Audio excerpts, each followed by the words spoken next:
Hey, we're live. Yes, we're live. What's Yeah. up? Hi, everyone. Glad to be back. You are live. We're live. Watching this, I'll say podcast or our time for us to meet online and discuss politics, particularly about the Congo.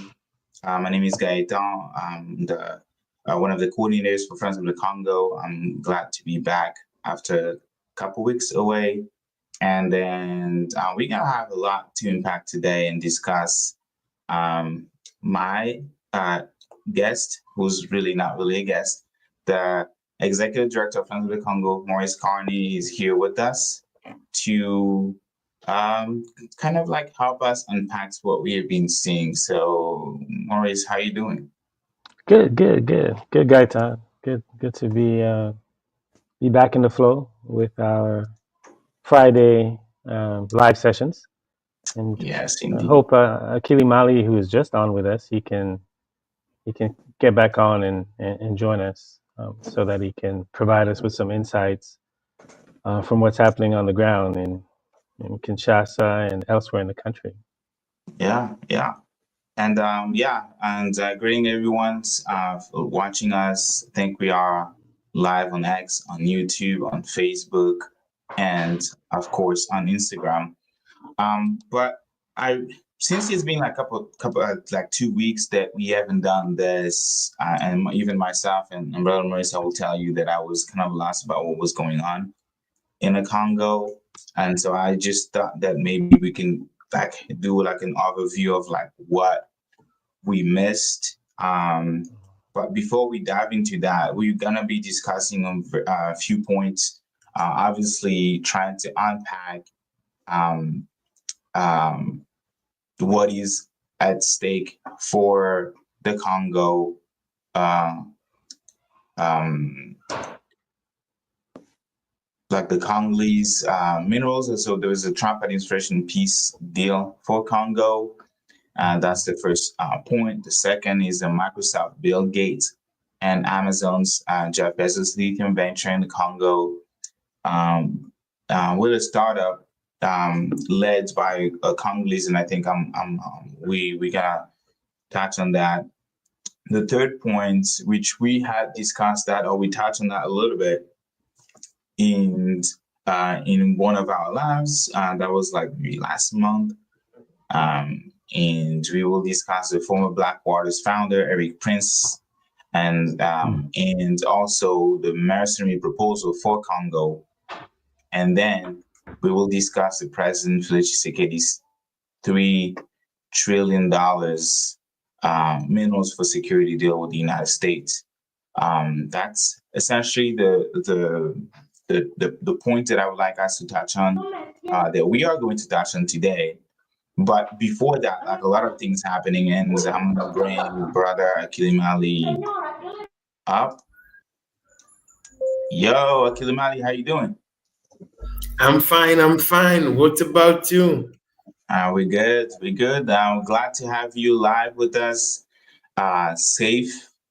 I'm not even sure if I'm supposed to like say that, but you were literally in the front line, and we had to get you out of there, and we did.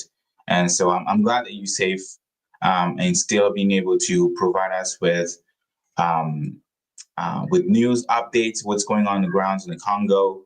So yeah, thank you so much for coming. How you doing? You good? Yes, I'm good. I'm good. I'm good. It's night here, and we are finishing to watch the speech of the former President Joseph Kabila. So, Yes, and before we actually go into that, because we haven't done it live for the past 2 weeks, because I was sick, and inshallah, by God's grace, I'm good now. So I've been like away for like a couple weeks. So maybe like you're on mute, brother Maurice. I'm sorry. What did you say, Brother Gaitan? Oh no, I thought you were talking to us because you were on mute. But Oh yeah, no. yeah, okay.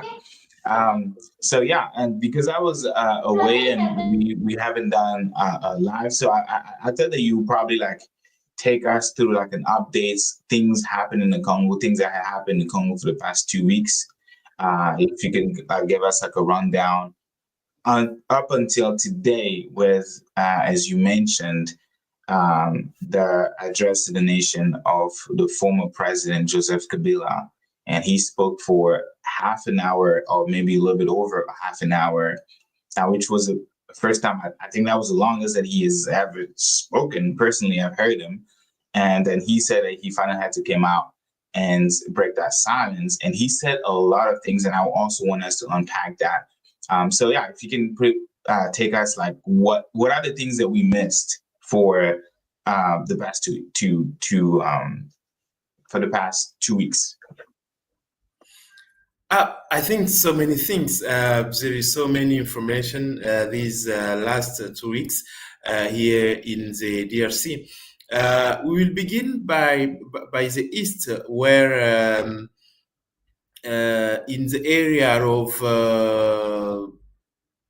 Uvira, where they are a Congolese soldiers who fly with the money of other soldiers who are fighting at the front line. And until now, the security services in Congo are looking for him right now. And some sources are saying that he went to neighborhood country, which could be nearest, which could be Rwanda or Burundi, but there is no news about that. Another news about the situation in the east, it's about discussion and the fight, to take control of Walikale, because even after having the agreement with Rwanda, the M23, and the US to protect Walikale and to protect interests of US with BCA mining in Walikale. The M23 tried and took some villages of Walikale, but didn't reach Walikale, where is the mine of BCA Alpha Min mining. And this is also another information. Here in Kinshasa, a lot of things, because we have, first of all, these 2 weeks in the worst. You have to know that there are around 100 and 30 people which died in the river Congo. They were trying to reach from Mbandaka to reach the capital city of Kinshasa. And at the same time of disaster, you have to know that there is water which happened in the territory of Fizi, and killed more than 100 people. 100 people in that area. Politically, we have, first of all, the former Prime Minister Augustin Matata Mponyo, who these 2 weeks he were with a constitutional court, which is the highest court in DRC, and which were supposed to judge a person like him, because right now he's a senator, and there is so many things and so many persons which are saying that it is an attack against him as a politician and as a member of the opposition to the President Tshisekedi. But there are also other opinion which are saying that Bukangalonzo, because it's that the topic that Bukangalonzo lost a much money from the government, and as the leader of that project, he has to answer it. And finally, the court took say that he should be in jail for 10 years, and he should stay for 10 years, and after his liberation he will have 5 years without having the civic right, it means to vote or being a candidate to any level of election in DRC. This is one of the things which makes the situation to be very bad, and to be very complicated. But right now the situation is that there are some news which are not confirmed yet, which say that because you were here in Congo, and when the judgment the judgment were done, he were here in Congo, but there are some sources which are saying that he flies to Belgium. Yeah. But until now there is no 100% evidence that he still be there, and we're still going on about it. About the same things with justice. We have to know that after him, we have also the court. Another court, which we call in French Cour de Cassation, which engaged a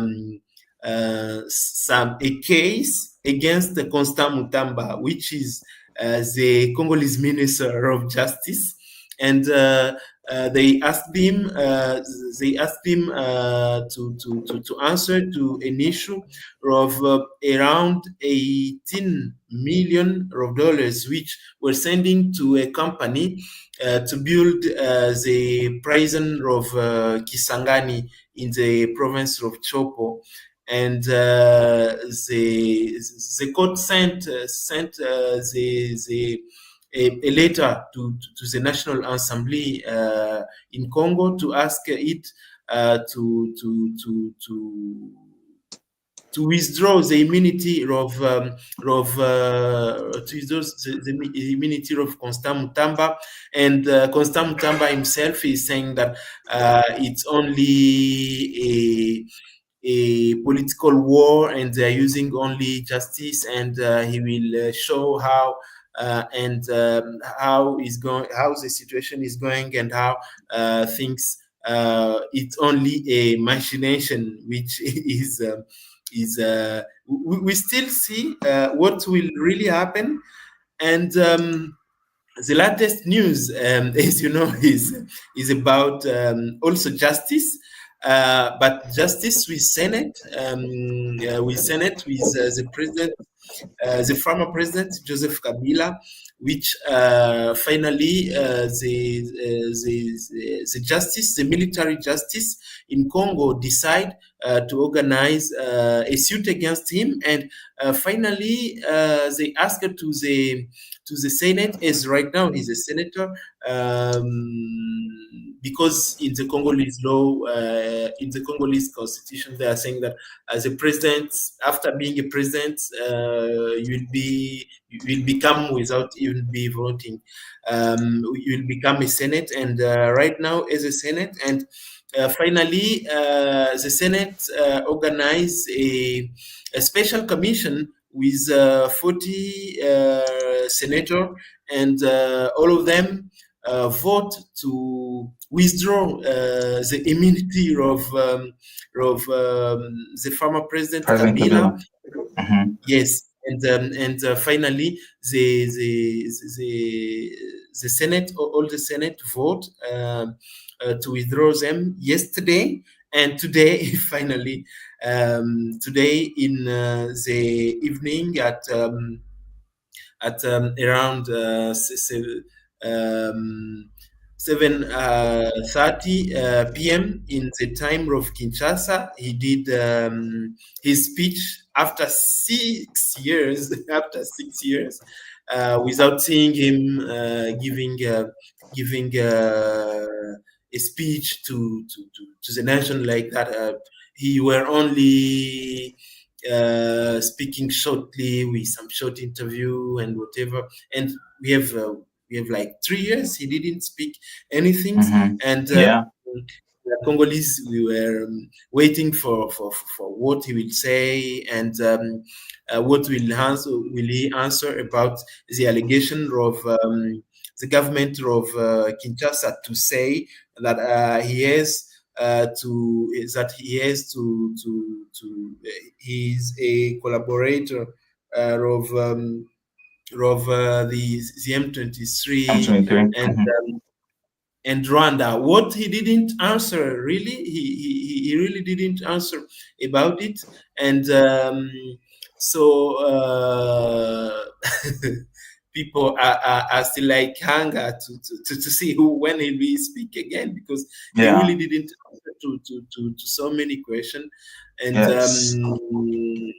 he didn't mention the problem as it is, but he put the problem to his own view, and to the view of the M23, because he said something about Wazalendo and FDLR, but he didn't say anything about Yeah. the M23. Before we dive into before we dive more into what Joseph Kabila said, and thank you so much for the update, and for folks joining and tuning in, thank you so much for watching us live. And we are unpacking what's at stake in the Congo's mineral scramble, with the executive director of Friends of the Congo, Maurice Carney and Akili Mali, and talking about Akili Mali. And I think it's worth mentioning it. You have been posting, giving updates, like I would say almost in really consistent manner, and folks can literally go on our website, friendsofthecongo.org/blog, and to read all the updates on the DRC that you have been, with passion, communicating and sharing with the whole world and all of us. So thank you again for what you have been doing. And one thing that you did mention was the first was the prime minister, right? Like, and I think it's very important. The former prime minister of the Congo, Augustin Matata Ponyo, who was convinced or was sentenced for 10 years of forced labors. It's not unsure if he's going to even go to jail, because it's the Congo. But he is accused allegedly of embezzlement, and we're talking about $200 million. And actually could be more.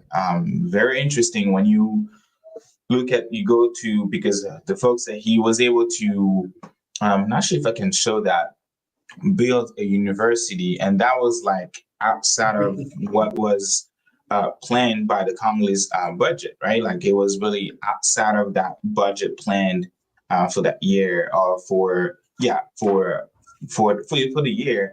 And he was able to come up with the money. We don't know how, and build a university. I think it's University Mapon, right? What's the name of this new Yes, university? Mapon University. Mapon University, exactly. His name, And yes.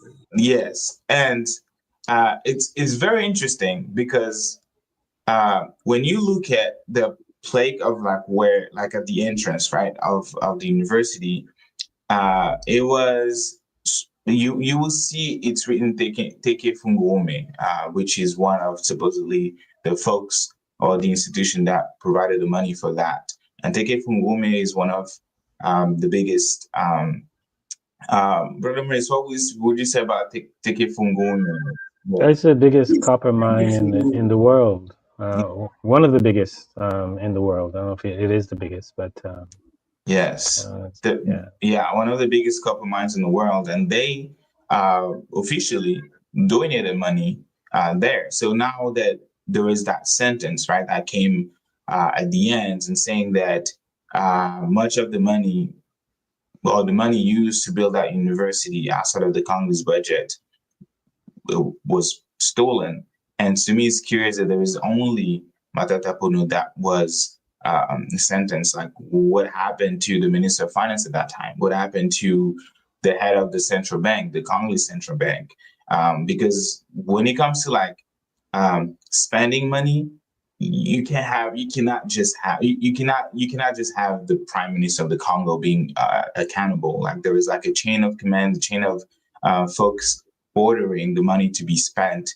And I think it was disingenuous to only have Matata Ponyo there. So that's the type of justice that we have seen under Tshisekedi.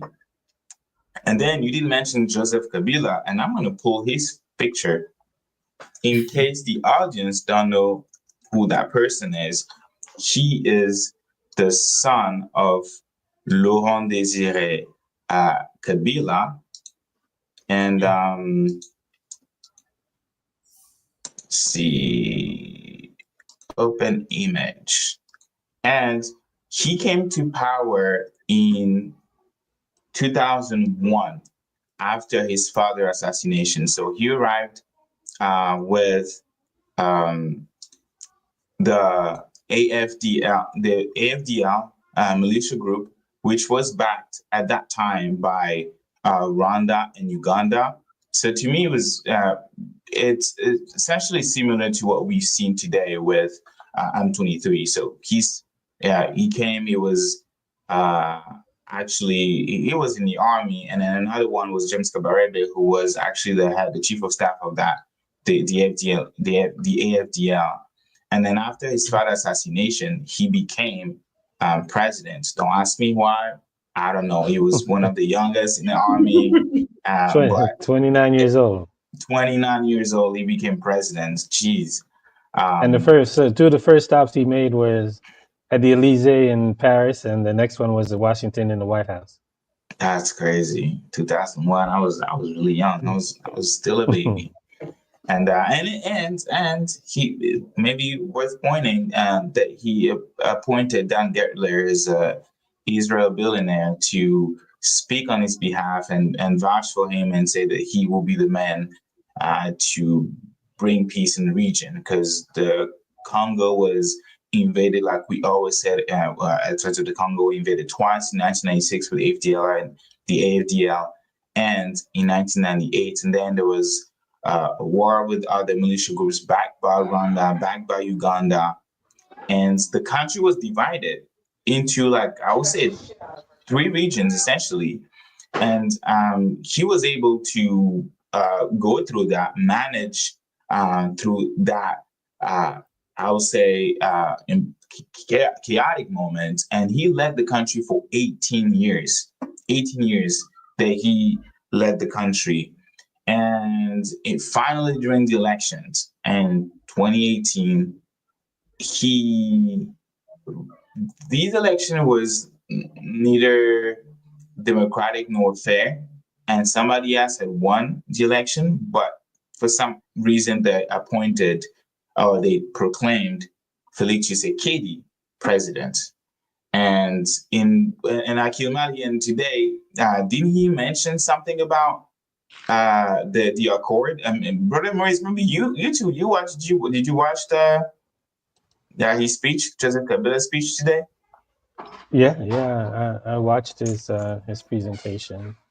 What did you think? I just kept thinking that it's really unsaid, right? It's fascinating because Tshisekedi is in power because of Kabila, right? Because of Kabila and because of Corneille Nangaa, who heads up the Congo River Alliance. So you have these 3 figures: Felix Tshisekedi, Corneille Nangaa, and Joseph Kabila, who made a deal in 2018 so that Tshisekedi could ascend to the presidency.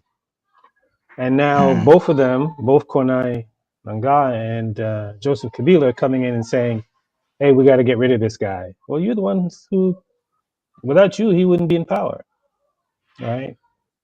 So it's kind of, there's just a lack of accountability across the board for with the political class.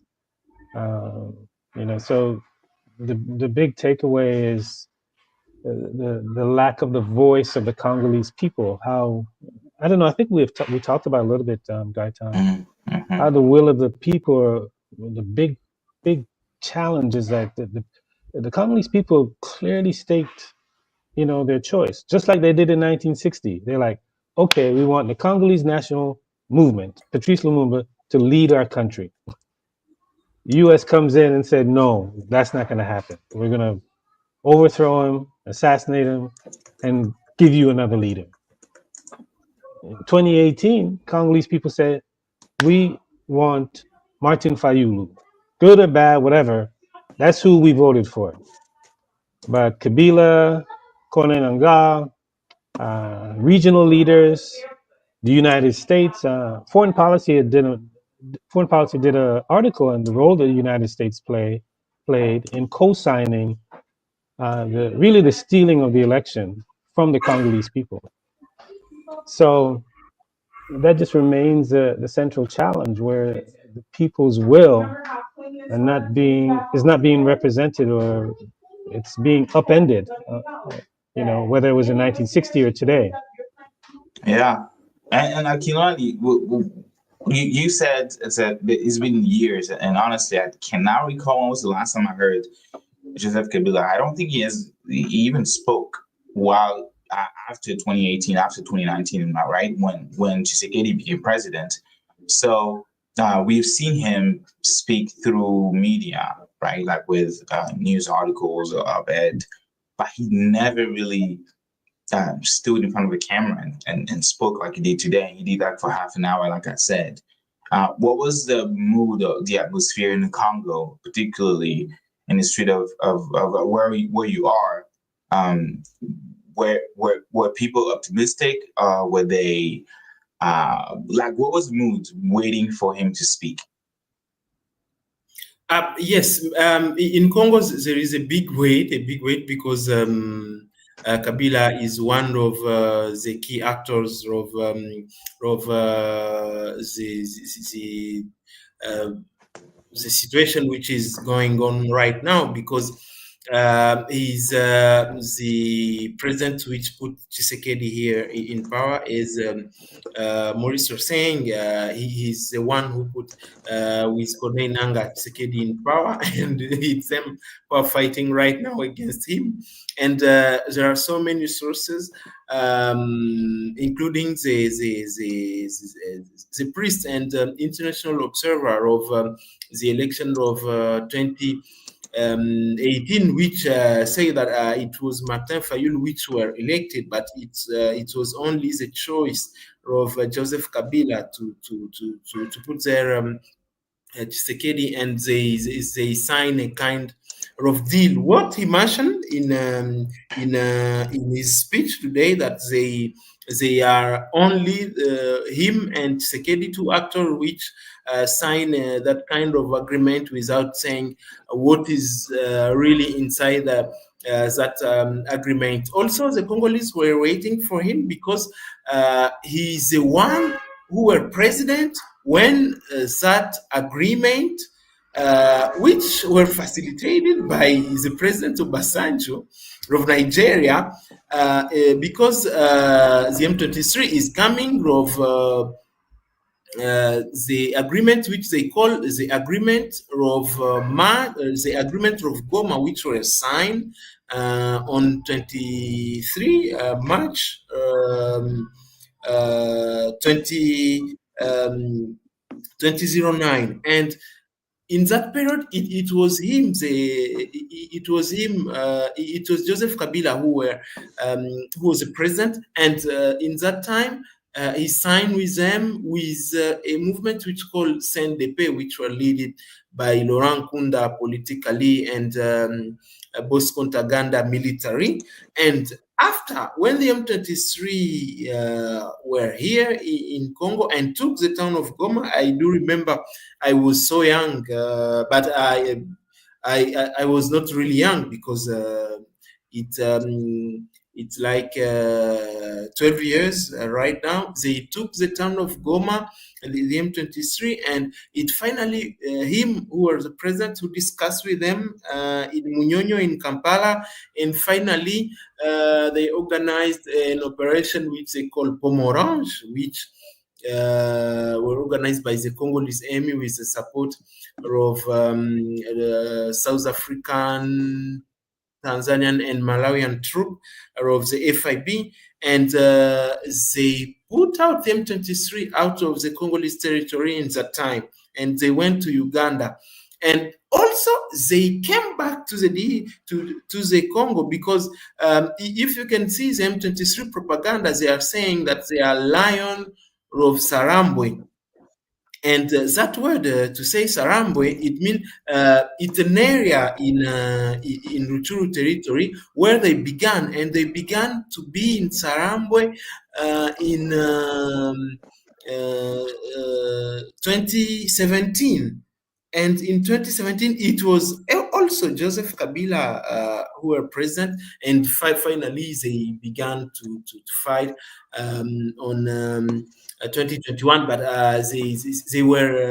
they returned from Uganda, from the camp where they were in Uganda. That's why Congolese people were really waiting to see what is going on, and also with those allegations from Kinshasa to say that he's supporting the M23 and the Rwanda army, the aggressive war which is going on in the east of DRC, and people were really waiting for him to see if he will condemn what is going on or not, what he really didn't do at that time. And this is something also which makes people to wait for him, but without having finally the answer to all questions they were asking to themselves.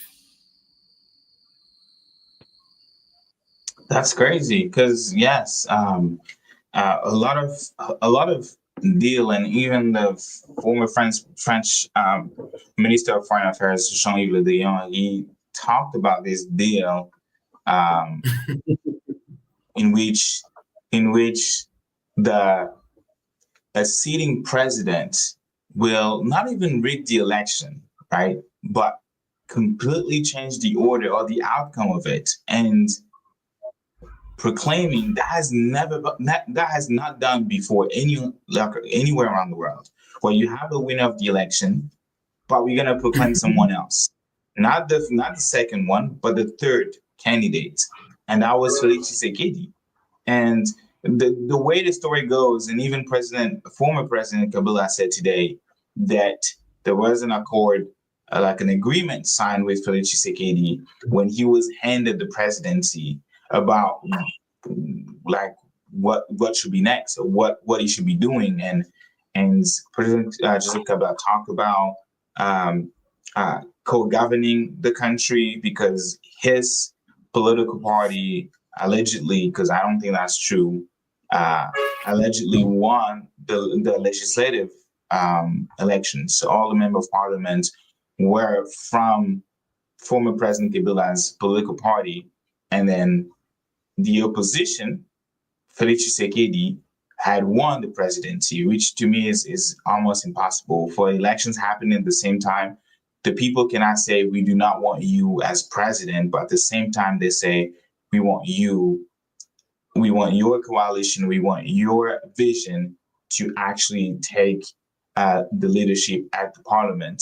So that's the thing that that was like blew my mind when I think back about this. And that has been called the African compromise, because of the presence of a few head of states. We had the former president of Kenya, he was then the president of Kenya, Uhuru Kenyatta of Kenya. We had President Ramaphosa of South Africa. We had President Al-Sisi of Egypt. I'm not sure if he's still president. So we had three African head of states, including Joseph Kabila himself. And then he had Kone Nanga. They all sat down in a room, invited Felix Tshisekedi, and handed him the presidency. And then after a year of co-leading or co-governing with Joseph Kabila, he decided to drift apart from this coalition. And that's why everything started going south between the two. Personal attacks, and we talk about insults, we talk about raiding his house, and just a lot of things that I honestly didn't think it was necessary for Felix Tshisekedi to do that. And on top of that, they kept plundering the Congo, right? And that's probably like a really good segment to like fast forward 6-7 years later, and we still see the plunder of the Congo happening. We still see Congolese dying, and Girl from Busy did mention the flooding and said that was horrible, and how Congolese people continue to die, continue to be killed, and with a complete indifference from the Congolese government. And hearing numbers of 200 million being, embezzled, or I think recently a Congolese journalist was able to count estimated how much under President Tshisekedi, how much was actually stolen from the Congolese treasury, and she estimated $6 billion in 7 years. And those are most likely conservative numbers, but it's insane, right? But we have seen a new bourgeoisie, class of bourgeois, class of the elite. It was Joseph Kabila, and he was able to like hand over his advisor, hand over his ministers, hand over his member of parliaments to President Tshisekedi today. And it was kind of funny because Akimata, you talk about the Senate that was able to lift immunity to President Kabila. Wasn't the president of Senate part of the Kabila's political party back in the days? What's his name again? The president of the Senate. Yes, the president of the Senate, who is a former member of the Kabila coalition. His name is he's a former prime minister. Sama Lukonde. Yes. Yes. So it's crazy. Brother Morris, don't you think it's crazy? Like you have your phone, like it's like me in next year in 10 years being on TV and then just talking crap about you when literally I was part of Friends of the Congo. Like that's exactly what's going on. Well, the thing is, they're bought off, right? They're really, with the political class. They're not ground. When you say member of a party, it's not grounded in any particular ideology, right? Or belief system. And the political class itself is a corrupt grouping collection of elites who are driven by money. So if Tshisekedi comes in, he has access to the purse strings. He can buy off almost all of Kabila's, party members, right? Look at the Minister of Justice today. Wasn't he running? Wasn't he part of Kabila's party? Wasn't he, in alignment with, with Kabila, Constant? When I saw him being elected, being appointed Minister of Justice, I was like, how did that happen? You know what I'm saying? So what it says is this the political class is really the enemy of the people. That's one of the forces working against the Congolese people, because they act in their own interests, and their own interest is the acquisition of riches. Really, the thing about Matata Ponyo and the Bukongo Lonzo affair is that all this money was meant for an agricultural park that was supposed to produce food and put the country on a path to food security, right? So here it is, there's all these investments, money going towards producing food for the people, and then these guys, they steal the money, and then they build institutions in their own names. So when people ask, people often ask, we speak to a lot of people, universities, faith institutions, they ask, well, what's the Congolese government doing about this? We hear that Apple is benefiting from the Congo, and these companies in Rwanda. What about the Congolese government? Well, they're part of the problem, right? The elites, right? The political elite, that one of the key forces working against the interests of the people, right? And they benefit from the status quo, right? Even as 70 million Congolese live on less than $2.15 a day, according to World Bank. The political elites making what, at least $20,000 a month. I don't know if it's gone up since the last elections. Right time.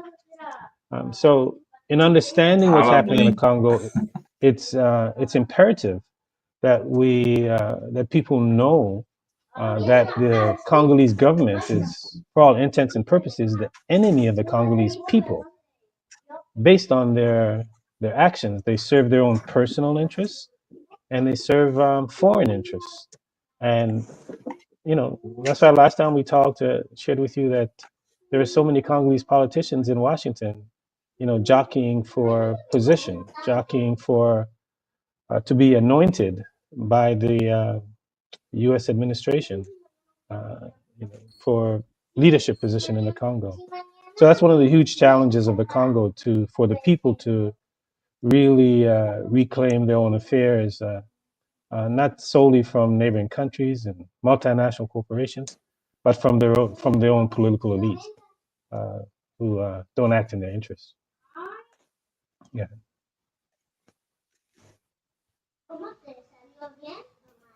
Yeah, and when you think about the situation of the Congo, and particularly the deal that is currently being signed, right, with being brokered with the United States, and there was the news. And let me see if I can put this on stage right now. I can show the folks about Rwanda. I'm not sure what's going on. Technology, it's frozen. About Rwanda, essentially, that Rwanda will be benefiting from this. And Brother Moise, what's your stakes? And I know you and I we've discussed so many times, but what's your stakes on what's going on and how Rwanda will be benefiting essentially? Yeah. The principles of declarations that was signed on, I think, April 25th, between the Rwandan foreign minister and the Congo's foreign minister and the State Department here in Washington, uh, really was supposed to set down a path to peace, um, especially it's one of the processes that's in place, probably most likely the dominant process, because you have the Luanda Accords, right, which is supposed to be a path to peace. It's been taken over by the president of Togo, for Asimbe. You have the Nairobi Accords, which is another path to peace. Then you have a combination of the East African and Southern African Development Community, who came together in Tanzania for a process to lead towards peace. Then you have the Qatar, that has brought together the president of the Congo and president of Rwanda, to discuss a path towards peace. And they also brought the M23 and representatives from the Congolese government, to discuss a path to peace. And then you have the African Union has appointed about 5 former heads of state to discuss a path to peace. So all of these path to peace, uh, what is particularly noteworthy, and then of course we can't forget the Catholic representatives of the Catholic Church and the Protestant Church, that has put on the table what they call a social contract, that will deal with, lay down a path for peace as well. Would include the Congolese masses, include neighboring countries, include the international community. So you have all of these efforts And what is evident is that the Washington effort, or the Declaration of Principles, where both coming out of the signing of the Declaration of Principles, the Congolese government is supposed to submit a peace accord, a peace proposal. The Rwandan government is supposed to submit a peace proposal, and then the United States government is supposed to give feedback on those proposals and basically bring them together, right?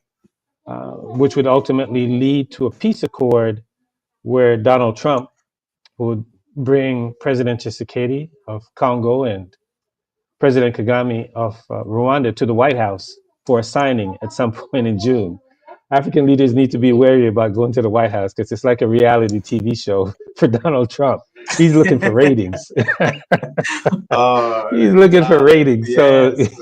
you know, but on a serious note, That's the what is really interesting that people should take note of, right, is that the signing that took place in Washington, it wasn't between the yeah. Congolese government and the M23. It was between the Congolese government and the Rwandan government. No, So how is it that Rwanda is involved in signing a Rwanda. peace accord Yeah. if they're not involved in the war in the Congo? So we should really take this moment to dispel the notion that of the lie that Kagame and the propaganda that they put out there that they're not in the Congo. Like everybody knows it, uh, that Rwanda is in the Congo killing Africans, killing Congolese. And this agreement in Washington is presumably supposed to help stop the killing that Rwanda is orchestrating in the Congo. And if anyone had any doubt around Rwanda's role in occupying Congo, the entire world through the UN Security Council on February 21st, Resolution 2773, one of the key points of that Hmm. resolution was that for Rwanda to immediately withdraw its soldiers from the Congo. This is like unanimous vote at the Security Council, 15 to Yeah. 0, that says Rwanda must withdraw its soldiers from the Congo immediately and without any preconditions and cease its support of the So M23. let me ask you this. Maurice, let me ask you this. If there is a UN resolution that was voted 15-0 in favor, so which means that the United States also voted in favor of that resolution, demanding Rwanda to withdraw its forces, why is the same United States inviting Rwanda in Washington signing an agreement that President Trump, who's apparently is looking to get a Nobel Peace Prize, from what I've been seeing, is really seeking to Mm. have that, trying to broker a peace deal here and there. Um, why would that peace deal include conditions then? And I read it, and it's the same thing, the same song. On the Congolese side, Rwanda wants Congolese to take care of the FDLR, right? That's a condition.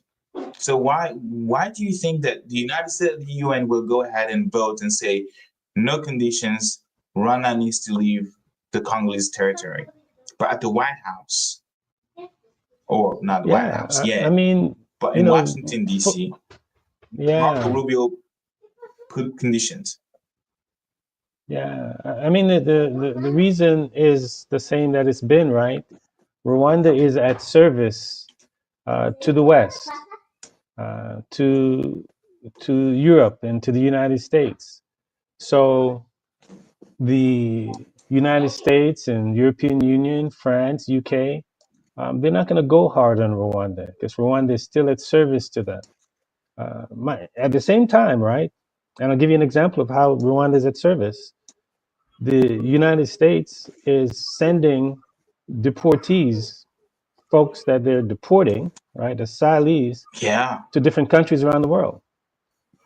El Salvador, and Rwanda steps up and it says, hey, you can send these deportees to Rwanda. And one person has already been sent, right? An Iraqi been sent to Rwanda, right? So whether it's, you know, being available to accept folks that the US or the UK or Israel do not want in their countries, and they dispatch them to a third country, Rwanda is front and center to say that. Or protecting, you know, Europe's corporate interests in Africa. In the case of Mozambique, where Rwanda sent its soldiers to protect the natural gas Mhm. interests of Total Energies in Mozambique, in Cabo Delgado. So uh, as long as Rwanda is front, ready to offer its services to the West, they'll continue to give Rwanda a pass. And the president of Rwanda, Paul Kagame, has been very clever in, on the one hand, um, being available to the West and playing, to the interests of the West, and on the other hand, you know, uh, pretending, that he's this anti-Western person, that he's, he's the one that gets in front of the mic and he's like, oh, if they want to sanction me, they can go to hell, right? And then Yeah, Africans, that was they wild. like jump up and they cheer. It's like, yeah, Yeah, Kagame's, applause. Yeah. anti-West. Yeah, he's like the Ibrahim Traore of the Great Lakes, right? Which is insane, right? And all the while, this guy is lobbied heavily to head the Francophonie, right? And his former foreign minister, Louise Mushikiwabo, she's the Secretary General of France's colonial relic, the Francophonie, which is the French version of the British Commonwealth. And Kagame's also up in the Commonwealth. So he's just made himself available. He's made himself available to Western governments. Western corporations made his country a petri dish. Dish for all kinds of programs and experiments. So they're not going to go hard on him. But with this deal, though, that this peace deal that's on the table, we see that, as you said, Rwanda, a part of the way the deal is, from what we've seen, Rwanda gets to get access to Congo's minerals in the east of the Congo, right? Where before they were being shipped across the border illicitly. If this deal goes into effect, then Rwanda, that will become legal. You get access to the tin, the coltan, what have you, and presumably they'll be processed in Rwanda.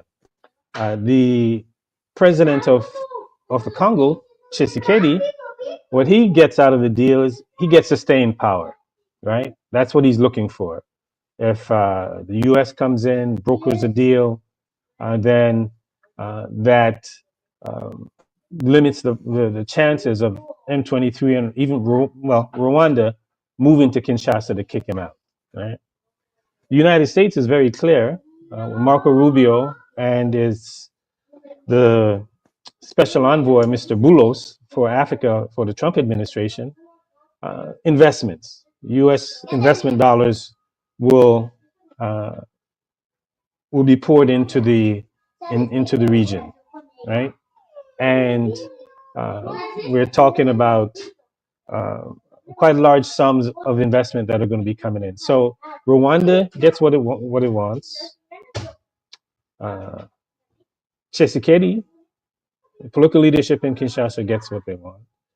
United States, gets what it wants, and U.S. businesses in terms of investment in the region and access to critical minerals, as the United States is competing or attempting to compete. Can't really call it competing right now, but attempting to compete with China for access to critical minerals. And the big missing, the obvious missing in this whole equation, uh, and remains the same from 2018 to today, is the Congolese people. What do they get? The Congolese people going to get peace? It's not Mhm. likely. We don't see anywhere in there the question of justice. Congolese people, there's 7,000 Congolese who were killed as a result of the occupation of Goma and other parts of the east of Congo, and there's justice is not anywhere in the discussion. The people are not participating in this deal. This is happening at the level of the elites, heads of state, and corporations. Uh, so Eric Prince, we talked about him. He gets to bring his security firms in and gets access to Congo's minerals as well. The the Emirates, the Arab countries, through their sovereign wealth fund, they can get access to Congo's minerals and be a player in this whole equation. The billionaire class, you have the image up of Jeff Bezos of Amazon and owner of the Washington Post, and former Microsoft head Bill Gates, and head of Bloomberg, Michael Bloomberg. Yeah. Uh, they've raised up to $1 billion this year in order to pursue one of the largest lithium discoveries in the world in Manono. So you see all of these, the Emirates, the Arabs, Kagame in Rwanda, Tshisekedi and his corrupt political class, Trump and his cronies, the multinational corporations and the billionaire class, and mercenaries like Eric Prince. They're all in this getting what they want, all at the expense of the Congolese people. So that's the stench that's in the room. And who's there to defend the interests of the people? The elected government is supposed to defend the interests of the people, but they've proven incapable or unwilling to do that. So, that's why we say that at the very least, we have to raise this point that the Congolese people's interests, peace and justice, benefiting from their own wealth, uh, needs to be a part of the equation. And it's up to people of goodwill, throughout the globe to rally to the side of the people to say, hey, um, these their interests should be primary, not the interests of the billionaire class, not the interests of the Trumps, not the interests of the killers like Kagame, not the interests of the elites in Kinshasa. And so that's really the big challenge or appeal to folks who are justice seekers, folks who are concerned about the welfare of women and children, who are among the Congolese people who are paying the dearest price in all of this jockeying over the pursuit of critical minerals and strategic minerals that we all benefit from, Gaitan. Not just the U.S. military and the aerospace industry and the auto industry, tech industry, or the electronics industry, or the green energy industry, but the consumers. We benefit from this as well. So we really need to step up our engagement in support of the people of the Congo.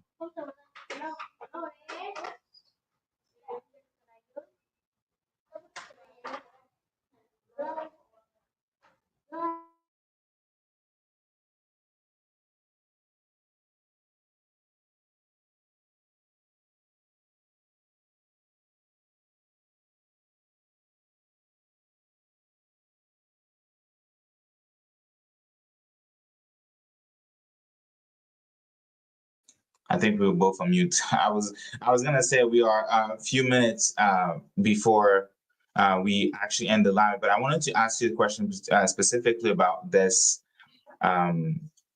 deal with Jeff Bezos and Bill Gates deal in the Congo, particularly with the cobalt venture. If you know anything about that project, about the cobalt, I guess, company, and because yes, they are putting, from what I read, a Congolese face, right, to lead the company that will be in charge of the Congo lithium, and I think it's called the Cobalt um, company.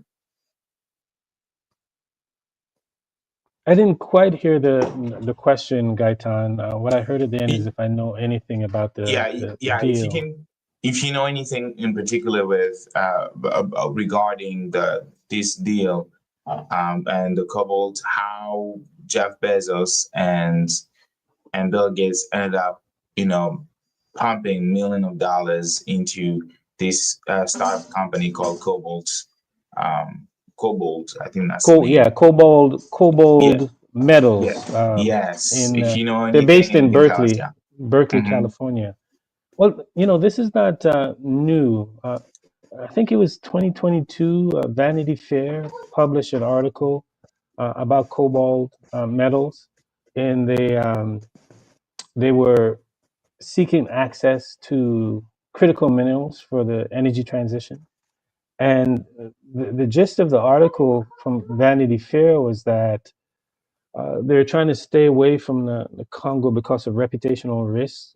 They have mining concession in Zambia, but at the time, it was the billionaire class. The way the Vanity Fair presented the article was in pursuit of these critical minerals, and Greenland was the alternative to the Congo, where the Greenland supposedly have troves of cobalt below the ice caps.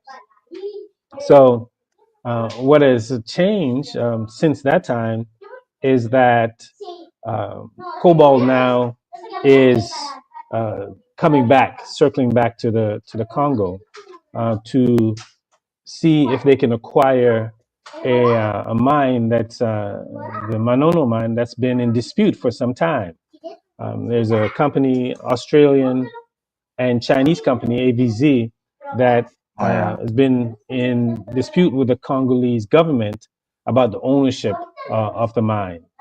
And what has happened since the start of the year, it appears that the Congolese government, the Australians, and the Chinese have come to an accord that would enable cobalt metals, as company out of Berkeley, California, the investors, Bezos, as you see there, and uh, Gates, getting access to the lithium mines in Manono.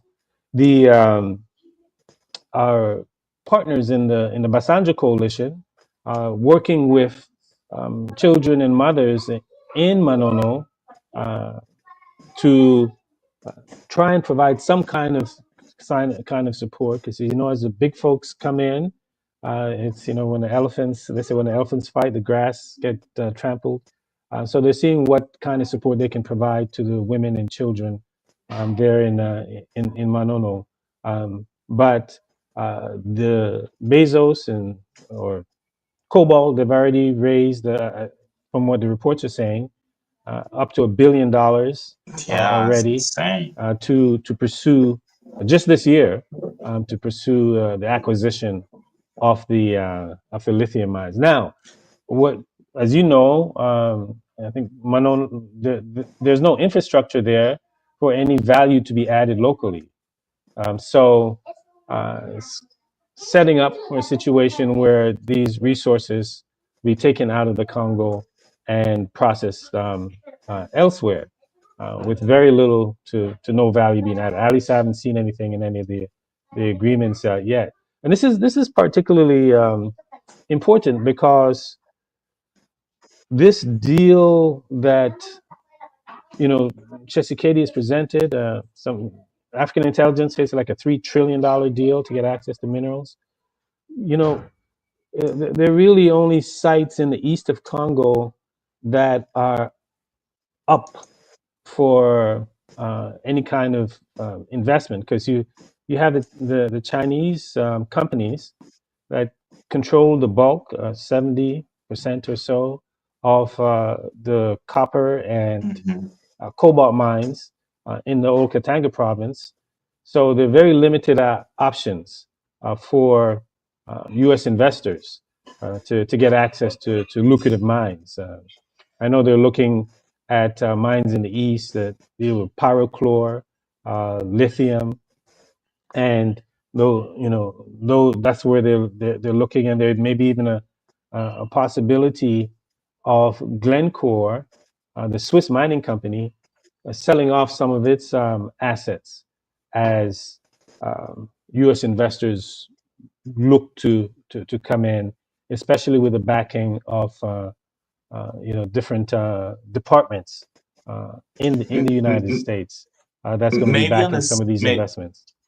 maybe on the side notes, because I did research on the Cobalt, I think that's how it's pronounced, company, and I think the CEO is Benjamin Katabuka, and he's a native of Kivu.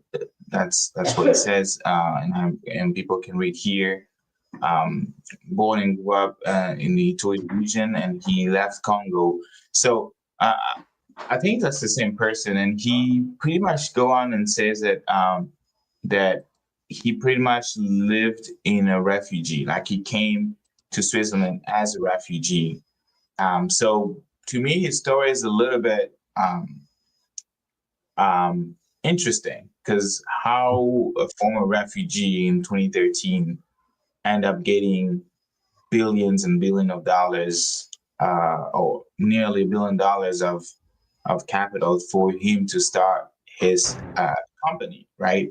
And there are actually pictures of him and the former ambassador of the U.S., Mike Hammers, and it's it's just curious. It's a little it's fishy, right? Like, not everyone has access, but how come that person could have access? I did some digging. Could be many things. It could be that he's part of a huge, Congolese network of a certain tribes, Hemas or Hmm. Banyamulenge, and getting also help from the McCain Institute, refugee. A lot of things, to me, I'm like, there's absolutely no way that you have access to Jeff Bezos. And I mean, I don't know, maybe I don't want to go into really conspiracy theory or anything, but like, how do you end up getting, being funded by one of the richest people on earth, if not in the US, right? So Hmm. it's, yeah, and I'm not even sure if this venture will benefit the Congolese people at the end of the day. Yeah, well, I mean, the others haven't, right? So what is predictable, based on the current crop of leadership, is that it's highly likely that it won't be beneficial to the people. That's why it's So, so critical for um, those on the front lines in the Congo who are organizing, mhm, so that these deals that happen don't happen without their input, without they having a say, right? mhm, In whether or not they even happen in the first place. If they're uncertain, obviously the folks in Kinshasa are not looking out for the people's interests. So that's really the big challenge for folks on the ground to organize themselves in a way that they can hold so their government to account. we're gonna wrap up, but I want to have your thoughts, and maybe also share with the folks listening to us. Former President Kabila, who led the country for 18 years, is back, got out of his silence, and spoke and painted the situation of the Congo, which is true, right? Like a dire situation, humanitarian situation. We talked about like everything, the flooding, and then the conflict, and and also one thing that I wanted to even point out, as everyone was watching President of South Africa at the White House, right? Mm, And President Trump essentially, um, putting in case that there is a genocide in South Africa, impacting the white people, white farmers in South Africa. And then, like you mentioned, that being the Oval Office, being like a show, like a reality show, and Mhm. he was pushing the president of South Africa with what he presented as evidence of that genocide. And he did presented photos, just him speaking and saying that will kill Boer. I can't even pronounce that word. But The kill Boer, the Boer, farmers. That was a song back, yeah, Boer, yeah, the back Boer. that song literally dated from like apartheid era, and so he showed that video. Then somebody came, gave him like a stack of papers, and in one of the papers, the photos that he was showing, was uh like uh, I guess the Red Cross bearing folks, and it was like these are the people being killed in South Africa. And these are Mhm. the white people being killed in South Africa, being genocide in South Africa. But when in reality, the people being killed were Congolese, right? Like that, the photo that he presented was in the Congo. Don't you find it Mhm. really fascinating that like how you can have this is a huge mistake, like literally showing the depth that we have been talking weeks after weeks, Mm. days after days on this show on our platforms. 3,000 people died from the assault of Goma, and these are conservative numbers. The Congolese government talks about 9,000 people, right? But we've capped it or stopped it at 3,000 just to be unsafe. 3,000 people died, and he's showing mass burial that happened in the Congo, when in Mm. reality, well, he showed footage and presented them as genocide happening in South Africa, when in reality, they were coming from the Congo. Like, what did you think of when you saw that? Yeah. You know, what is particularly noteworthy, Gaitan, is like this is a White House. They have researchers, they have staff, they have like, if this is a global stage, Yeah, right? So it's not like President Trump didn't go out and do the research and pull those pictures from the internet, right? It's his staff that did that, uh, people around him. So it on one level, it is it gives you a view into the lack of seriousness on the part of the White House. I'm sure U.S. high level folks in the U.S. are probably embarrassed that here it is that the president of they say the most powerful country in the world. His staff can't even serve him right by giving him just basic information he's the about explanation for it. Africa, right? Yeah, Because this is not President Trump doing the research. I mean, he's just holding up a picture that was given to him, right? So it also says that um, it gives you a sense of the extent to which the claims they're making is preposterous, in that they can't even find pictures to substantiate the quote unquote genocide that they say are happening to white people in South Africa, that they have to go scouring, in another part of Africa where an actual genocide is taking place, right? To find the pictures. Um, it's certainly a way. I mean, one can see this serendipity in the sense that here it is that the White House is claiming that this is evidence of genocide, but um, Congo is not talked about to the extent that it ought to, based on the scale of what's happening there. So here it is, you have Congo, you know, coming into the space inadvertently, right? mhm. So it gives us an opportunity to uh, to share with the world, like, oh, this is real, this is happening.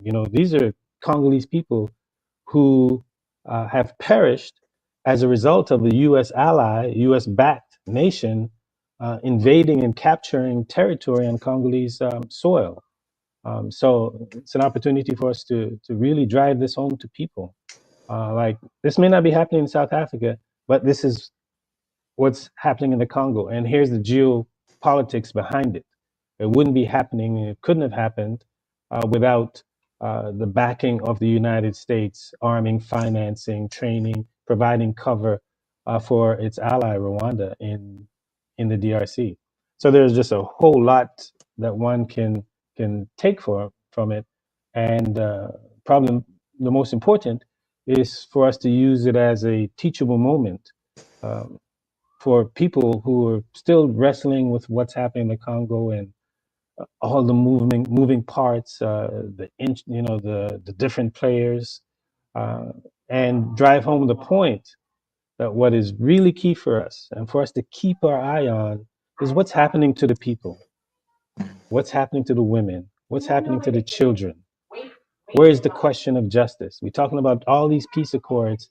None of them can be viable or successful without the question of justice at the center.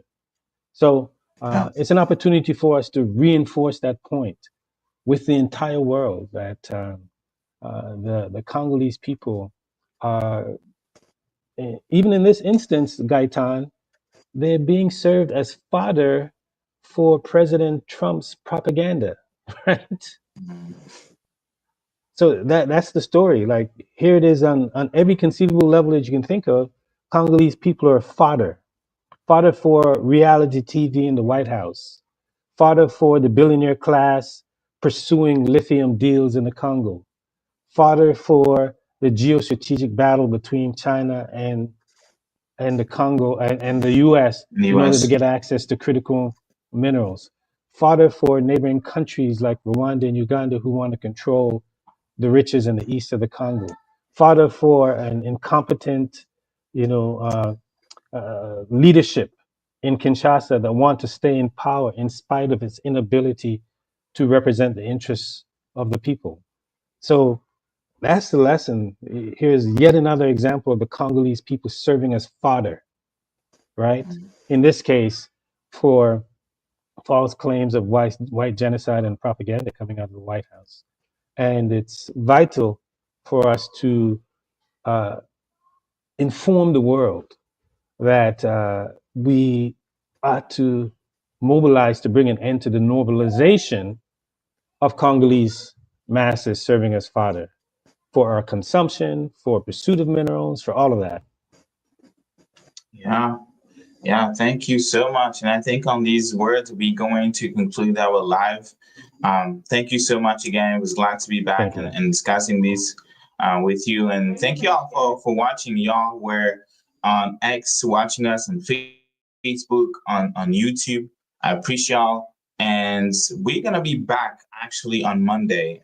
There was a lot to be said. We touched on immigration, particularly with the deal with the US and Rwanda, and how the U.S. would like or has been sending um, deported people to Rwanda, a country that is constantly violating human rights, killing their own people. But that's where they chose the place that they will send immigrants, undocumented immigrants, or people who are being deported. We're going to be talking about that here at Friends of the Congo platform, Congo Friend on Instagram, Congo Friends on X, on YouTube. We're gonna have Neil Skinwani, attorney, and he's been really knowledgeable on the issue on immigration. Also talk about or inform folks in the communities, African folks, undocumented folks, folks with visa, international students. There was news of Harvard being prevented to enroll international students, and the international students that they have being kicked out. That was, of course, paused by the U.S. federal judge, but we're going to be unpacking that because I think a lot of the things that we're doing as Friends of the Congo, a lot of our work involved us being aware of what's going on, not just uh, overseas, but also here in the US. So immigration Absolutely. issues is also something very important that we pay attention to. So we're gonna have a discussion with an expert, with someone who knows. And if y'all have some questions, immigration question, I'm sure he will be willing to answer those. So call your friends to join us on Monday. We're gonna communicate the time. Most likely at noon. But don't quote me on that. We're gonna communicate the time. So I will see y'all on Monday. Thank you so much, Brother Maurice. Thank you Yes, and to in the all of you. meantime, everybody Yes, should go to freecongo.org to take action, get involved, support humanitarian efforts on the ground that's being led by the Bassandra Coalition, and be a part of this movement for change in the Congo. Free Congo, freecongo.org. yes. Free All Congo. right. Thank you. Thank you, Gatan. Peace. Bye.